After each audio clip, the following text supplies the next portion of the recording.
Cooking smart and not hard working அப்படிங்கிறது வந்து ஒரு சீரீஸுங்க. இதில் வந்து நான் ஒரு ஐடியா ஒன்று என்ன பண்ணியிருக்கேன்னாக்கா, ஒரு சாட் மாதிரி, ஒரு ஹெல்தி சாட். பட் ஆனால் நம்மளோட ஒரு ஃபேவரட் இன்க்ரீடியன்ட் இருந்தால் தானேங்க சாட்டுக்கு ஒரு மசாவே வரும் இல்லையா? நம்ம வந்து ஓகே வேக வச்ச சனா, வேக வச்ச கருப்பு கொண்டக்கடலை, வெங்காயம், தக்காளி இதெல்லாம் ஓகே. இது வந்து சாப்பிட்டு நம்மளுக்கே போர் அடித்தாக்கா ஒரு அப்படியே ஒரு ஜிங்காக இருக்கிறதுக்கு ஏதாவதுன்னு வேணும். அதுக்கு நம்மளுக்கு உருளைக்கிழங்கு அப்படிங்கிறது வந்து ஓகே, உருளைக்கிழங்கு நம்ம போட்டிருக்கோம் அப்படின்னா ரொம்ப நல்லாயிருக்கும். பட் ஆனால் அதை வந்து எப்படி நம்ம வந்து மைல்ட்லி ரொம்ப அன்ஹெல்தியாக இல்லை, அதுக்குன்னு வேக வச்ச உருளைக்கிழங்குங்கிற ரேஞ்சில் இல்லாமல் ஒரு இன்பிட்வீனாக நம்ம கொண்டு வரலாம் அதை.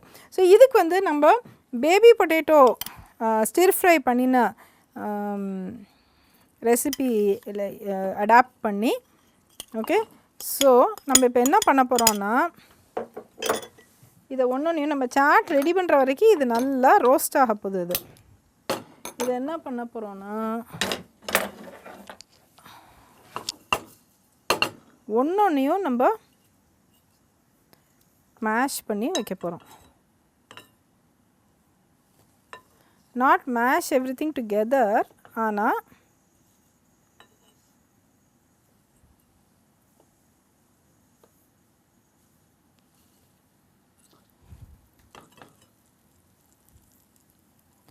இந்த மாதிரி அதை தனித்தனியாக மேஷ் பண்ண போகிறோம்.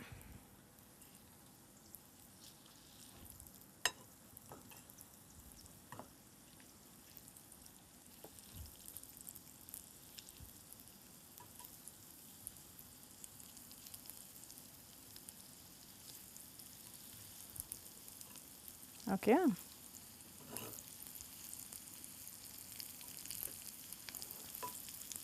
ஸோ இதை வந்து இப்படி நீங்கள் ஸ்லோ ஃப்ளேமில் இதை நம்ம குக் பண்ண போகிறோம்.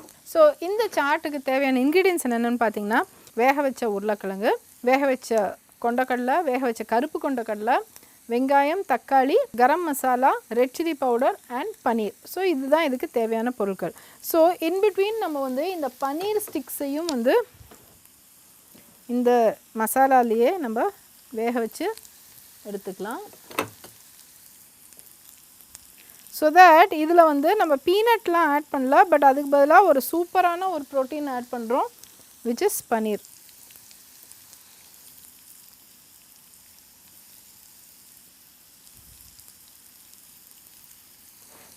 ஓகே. இப்போது கருப்பு கொண்டக்கடலை,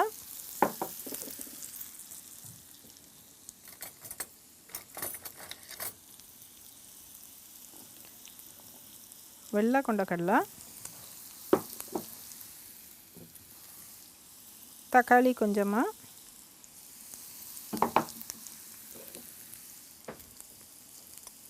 வெங்காயம்,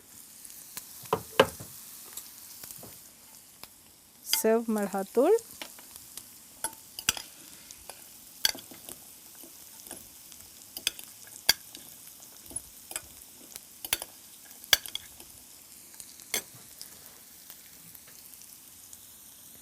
இந்த சேந்தா நமக், ரெகுலர் சால்ட்,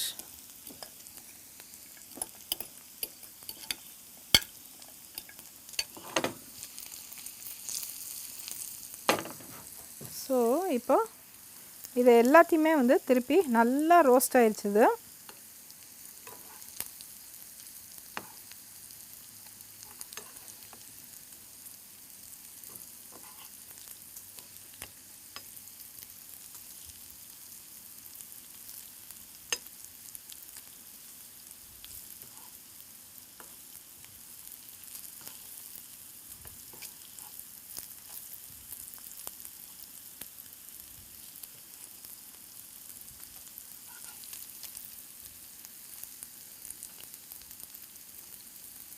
ஸோ இந்த பன்னீரையும் நல்லா ரொட்டேட் பண்ணி விட்டிங்கன்னா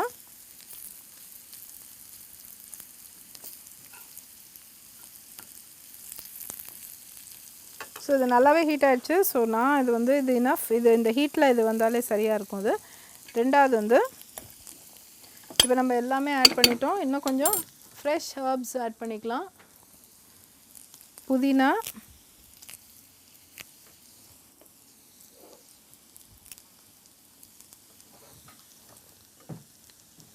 கொத்தமல்லி.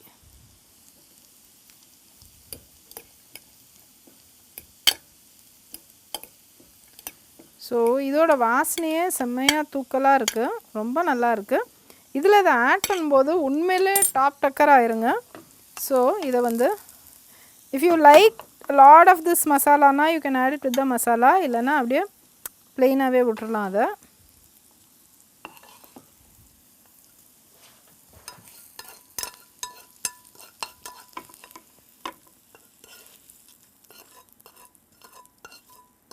ஸோ இது ஒரு டிஃப்ரெண்ட்டான ஒரு டேஸ்ட் கொடுக்கும் அது. And it be so healthy also.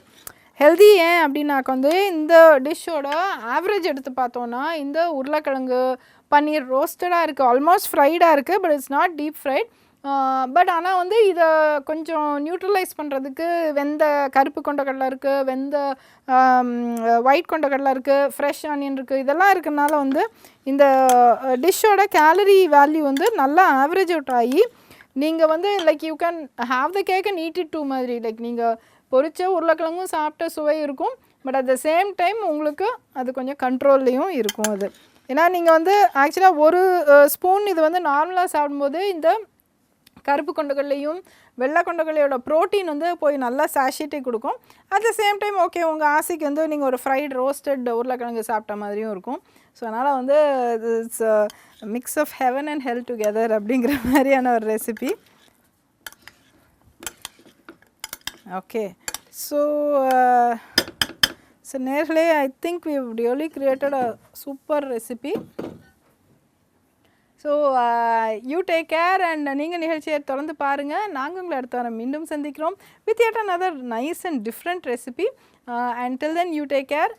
நிகழ்ச்சியோட அடுத்த பகுதியை பாருங்கள். Interesting information and health awareness, titbits and எப்படி லைஃப்பை ஸ்ட்ரெஸ்லெஸ்ஸாக கண்டக்ட் பண்ணிக்கணும் அப்படிங்கிற மாதிரியான நிறைய இன்ஃபர்மேஷனோட. And take care, bye. நன்றி, வணக்கம். வணக்கம் நேயர்களே. ஒரைசா ரைஸ் பிரான் ஆயில் வழங்கும் சுவையும் ஆரோக்கியமும் நிகழ்ச்சிக்கு உங்களை அன்புடன் வரவேற்கிறோம்.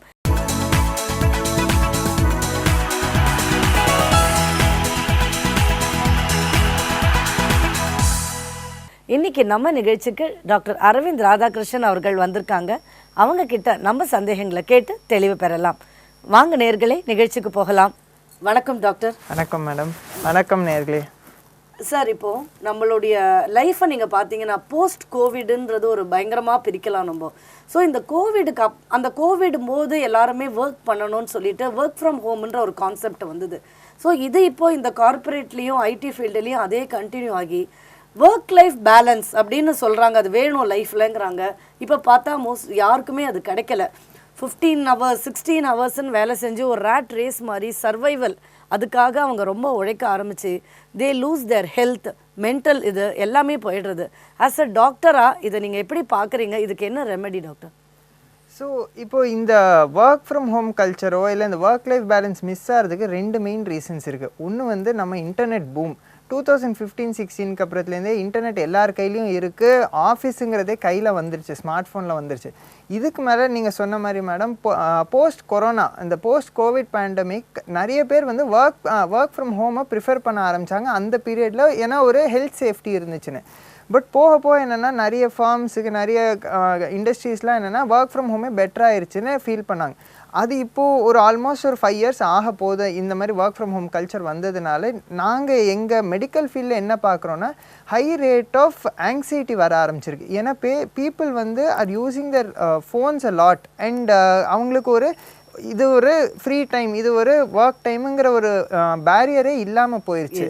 இதனால என்ன ஆகுதுன்னா அவங்க all the time their brain activity ஹையாகவே இருந்துட்டு இருக்கிற பட்சத்தில் அவங்களுக்கு ஒரு ரிலாக்ஸேஷன் பீரியடுங்கிறது ரொம்ப கம்மியாயிருச்சு. இதனால தான் நீங்கள் ஆக்சுவலாக நிறைய இடத்துல இப்போ நீங்கள் புதுசாக பார்த்தீங்கன்னா இந்த யோகா சென்டர்ஸ்லாம் வந்து நான் ஃபோன் பீரியட்னு வச்சுருக்காங்க. அட்லீஸ்ட் ஒரு 2 daysக்கு ஃபோனை ஆஃப் பண்ணி வைக்கணும்னு சொல்லி வச்சுருக்காங்க. அதுலேயே நம்ம என்ன பார்க்குறோன்னா நிறைய பேர் ஒரு மெயில் அனுப்புகிறாங்க, அதுக்கு இந்த மாதிரி please do not contact me for 2 days. So post 2 days அவங்களுக்கு நிறைய ஒர்க் வருது. பட் இப்போ இந்த ஒரு இஷ்யூங்கிறது நாங்கள் எங்களோட ஓபிடிஸ்லையுமே நாங்கள் இப்போ பார்க்க ஆரம்பிச்சிருக்கோம். தட் பீப்புள் அவங்களாவே ஒரு செல்ஃப் டயக்னோஸ் ஆங்ஸைட்டின்னு வராங்க. நாங்கள் ரொம்ப காமனாக சொல்லுவோம் கூகுள் டாக்டர்னு. அவங்களே வந்து அவங்களோட சிம்டம்ஸை போட்டுட்டு எனக்கு ஆங்ஸைட்டி இருக்குன்னு சொல்லி எங்கிட்ட வருவாங்க. எங்களை ஃபுல் எவாலுவேஷன் கூட அவங்க வந்து சில times they will not be willing.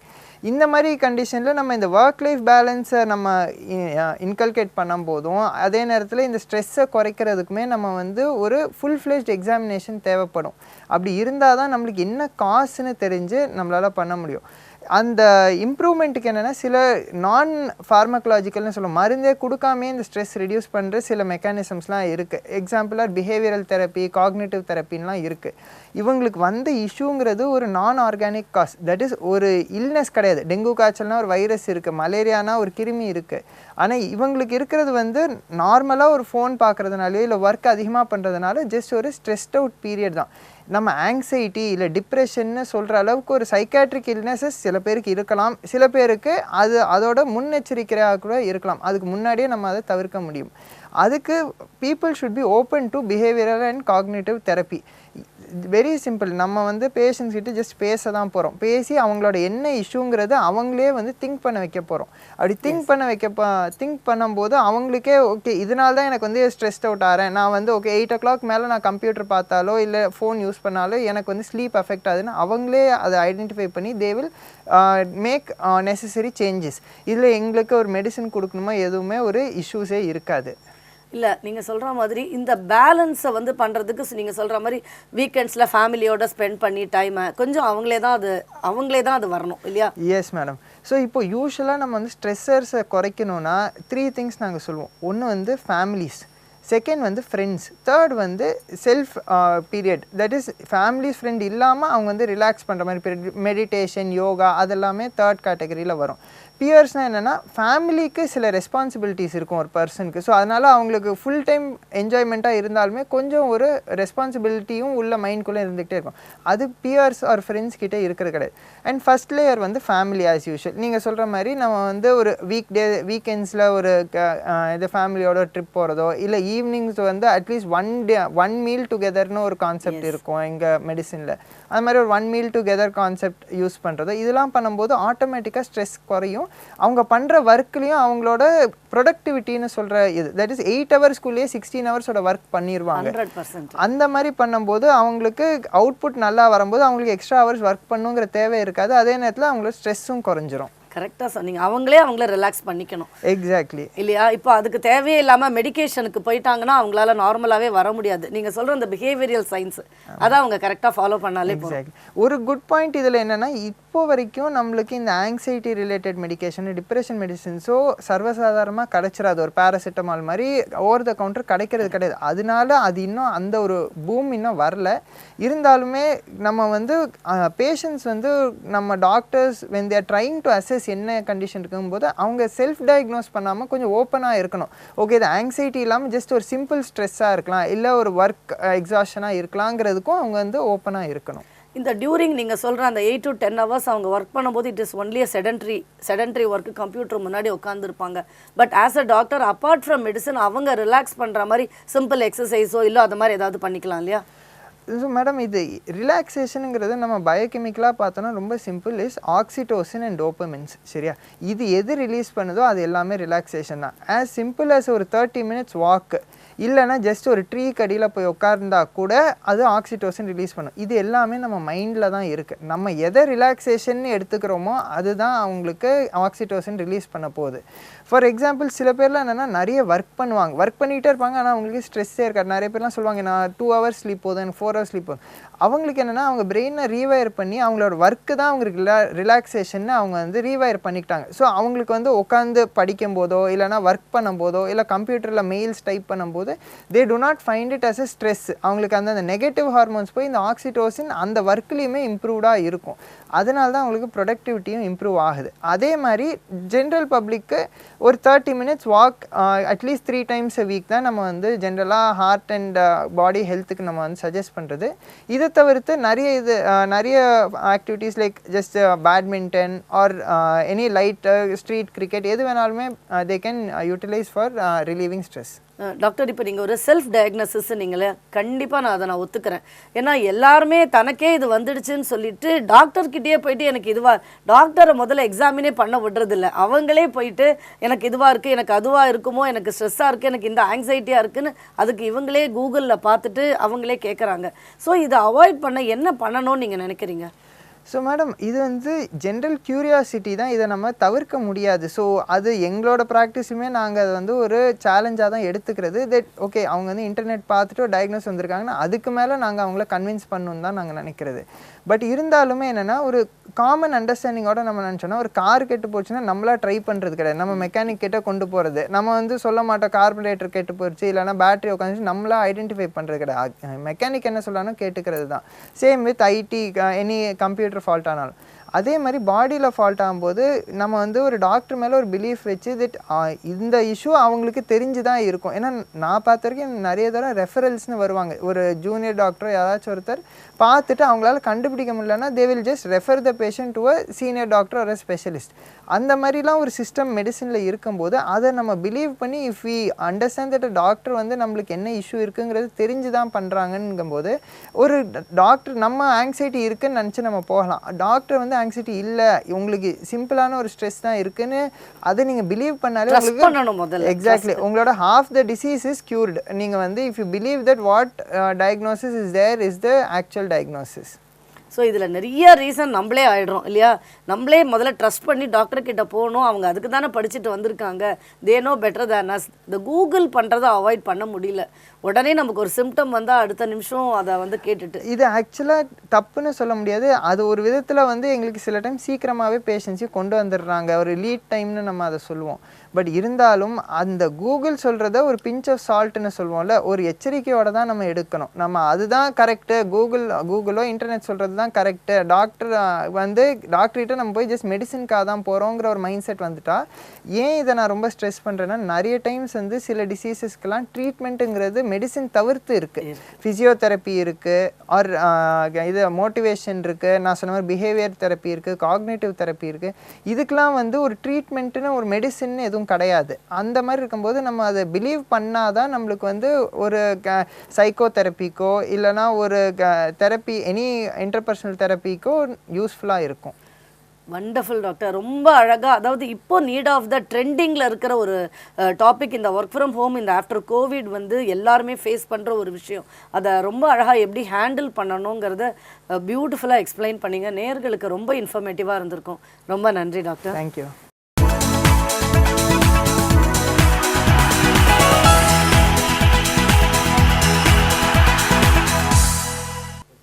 வணக்கங்க. மீண்டும் உங்களை டிப் ஆஃப் த டேயில் சந்திப்பதில் ரொம்ப சந்தோஷமாக இருக்குது. இன்றைக்கி ஒரு வித்தியாசமான ஒரு இஷ்யூவை நான் சொல்கிறேங்க. நிறைய பேர் என்னென்னாக்கா, நம்ம வந்து அரசு இல்லையா தொண்டு நிறுவனத்தில் இருக்கும்போது சேவை செய்யக்கூடிய வாய்ப்பு கிடைக்கும். அரசில் அது கடமையோட பல பேர் சேவை மனப்பான்மையோட செய்யறதுக்கு பலர் இருப்பாங்க, இல்லையா சிலர் இருப்பாங்க. தொண்டு நிறுவனத்தை பொறுத்த வரைக்கும் தன்னோட நோக்கத்தின் அடிப்படையில் சேவை செய்வாங்க.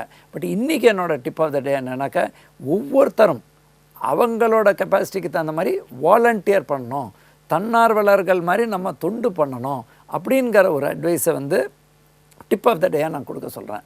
ஏனென்றால் நம்ம என்ன நினைக்கிறோம், நம்மளால் என்ன ஆக போகிறது, அப்படி இல்லை. நிறைய பேர் நீங்கள் பாருப்பீங்க, பீச் கிளீனிங் ஆக்டிவிட்டி, அதே மாதிரி நிறைய தொண்டு நிறுவனங்களோட ஆக்டிவிட்டீஸ், அதில் அந்த லீடர்ஸை மட்டும் நம்ம கவனிக்காமல் நம்ம இதில் ஒரு தொண்டராக இருக்கோம், நம்மளை ஒருத்தர் பார்ட்டிசிபெண்ட்டாக கூப்பிட்றாங்கிற அந்த மனப்பான்மையே இருக்கக்கூடாது. வாலண்டியரிங்னால் நம்ம இன்னொருத்தர் லீடர்ஷிப்பில் ஒரு நல்ல கருத்தை சொல்லி நம்மளோட வாலண்டியர்ஷிப் கேட்டோன்னா பண்ணணும். ஸோ அந்த மாதிரி ஒரு நம்ம கெப்பாசிட்டி ஆர் இன்வால்மெண்ட் வாலண்டியர் நம்ம பர்சனாலிட்டியே மாற்றும். உங்களால் ஒரு சமுதாயத்துக்கு பயன் வரும். நம்மளோட அன்றாடம் செய்யக்கூடிய பணி ஒரு பக்கம் இருக்க, ஒவ்வொருத்தரும் இந்த மாதிரி வாலண்டியரிங் இன்னொரு பணிக்காக தன்னை அர்ப்பணிக்கிறது, அதற்கு நேரம் ஒதுக்குவது, அது ஒரு நல்ல வெல்ரவுண்டட் பர்சனாலிட்டியாக மட்டும் இல்லாமல் உங்களுக்கு திருப்தி அளிக்கக்கூடிய வாழ்க்கையாக உங்களோட வாழ்க்கையை மாற்றும். நன்றி, வணக்கம். என்ன நேயர்களே, நிகழ்ச்சி மிகவும் பயனுள்ளதாக இருந்தது இல்லையா? மீண்டும் அடுத்த வாரம் சந்திப்போம். நன்றி, வணக்கம்.